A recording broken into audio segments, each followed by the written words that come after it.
What is up, guys? It's the Sound Alchemist, part of One Mind Syndicate, and today I'm back to talk about Warhammer 40k.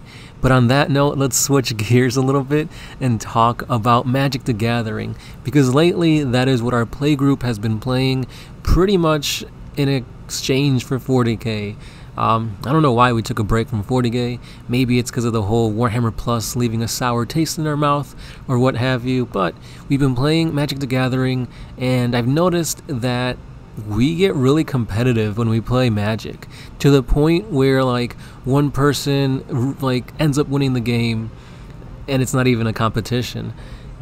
And I've been noticing that, you know, when we started noticing like, oh, this guy's winning, he's being super competitive, so that made everybody else kind of try and step up their game, get better cards, try and play to win.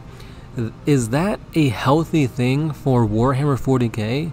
When you guys play Warhammer 40k, do you play to win? Do you play like you're playing in a tournament where you're being a rules lawyer and you're just trying to win regardless of like the point values? Like it could be a 500 point game, a 1500 point game, an apocalypse game. When you guys play Warhammer 40k, are you playing to win or are you just playing to have fun?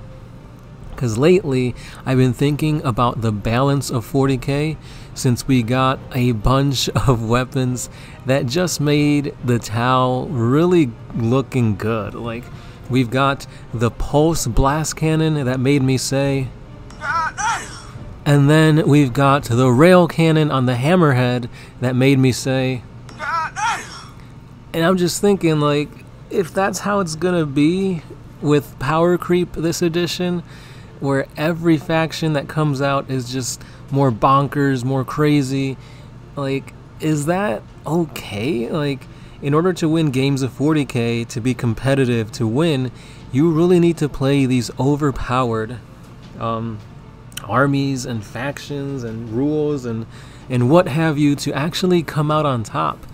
Now, the reason why I'm making this video is because competition is good and bad. On one case, it leads to a more interesting game. So, like in our Magic the Gathering group, like I said, we're trying to buy singles instead of just buying pre-constructed decks. We're trying to outplay, use politics to win and come out on top. And that's fun, and I think it adds another level than just playing the basic game. In 40k, that's kind of a little bit different, but also similar, because it's a game of chance. You're rolling die, not everything's going to go your way. A certain unit that is meant to do something really good can roll crappy and not do anything. And it's hard to really put tactics and strategy behind a game of chance. But I guess you could also argue that in a card game too, because you're shuffling the deck and you're drawing random cards. But there are ways around this, such as like card draw and whatnot. So it's a two-headed beast, so to speak, because there are ways around this. You could play smart and put like a castle up. You can just go balls to the wall and just try to be an aggressive army when you're playing 40k. But I think like it's a little bit harder when you're playing Warhammer 40k because of the time, the effort, and the money needed to build your army a certain way, get the right books, the right supplements to make sure that your army is playing the correct way. Then you got to build, paint, assemble, and I think that takes much longer than it does to play like Magic. I mean, yeah, you could just order cards and wait for them to get in, which isn't that hard because you're not building anything. You just have to find the cards, order them, and get them here. With 40k, I guess you can also do that by looking online, such as like eBay and whatnot, and getting a faction, a unit that's already built and painted, so you could just bust it out on the battlefield right away. Or you could do it the other way. Go to the store, order online, clip the sprue, make it have the right, what you see is what you get, portions on it, paint it, glue it up, get it all based. So it's interesting, because if you're just playing for fun or you're playing narratively, you could also have fun that way. I know we've had a bunch of games where we're not really trying to win. It's just like, here's a scenario, have fun. The armies don't have to be competitive, or they don't have to be 100% balanced, because I don't think you could ever get balanced in 40k, because no matter what, some FAQ is going to come around the corner and gut something or make something else powerful. And now if you're kind of stubborn like me, I've always liked battlesuits, I've always liked elite armies. So when I'm playing the Tau, I have very little fire warriors. Sometimes I don't even have fire warriors, and that's going to put me at a disadvantage that I know I'm going to be in. Troops are essential in 40k because they're your objective holders. They're supposed to be essentially the basis of your army, where every other unit kind of works around that.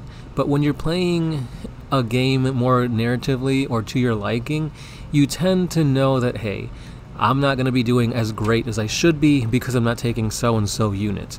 Ethereals are a force multiplier, but I'm not playing that way because I want to play the way I want to. And that's kind of good because, competitively speaking, now you're the underdog and you have to work a little harder, outplay your opponent to get that victory.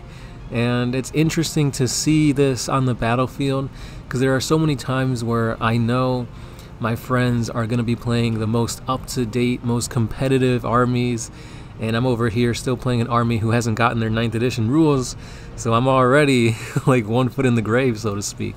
So I have to kind of plan according to that. If they know I'm not going to bring troops, they're going to try and take objectives quick, and I know where they're going to move, and I can kind of make my own firing lanes to mitigate my weakness and make it into a strength. So competition in 40k is fun, but that's not to say that's not what it's all about.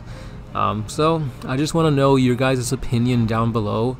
When you guys play any games with your friends, be it 40k, card games, sports, video games, are you guys super competitive, or do you leave the competition away and just focus on fun? But that's just something that I was thinking about lately. Can't wait to read your responses. And that's all I got for this one, guys. Thanks for listening.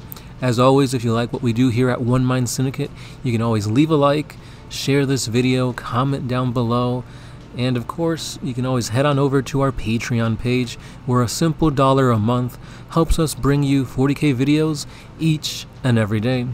Again, guys, thanks for watching, and I have been the Sound Alchemist, part of One Mind Syndicate, and I will be catching you guys in the next one. Peace.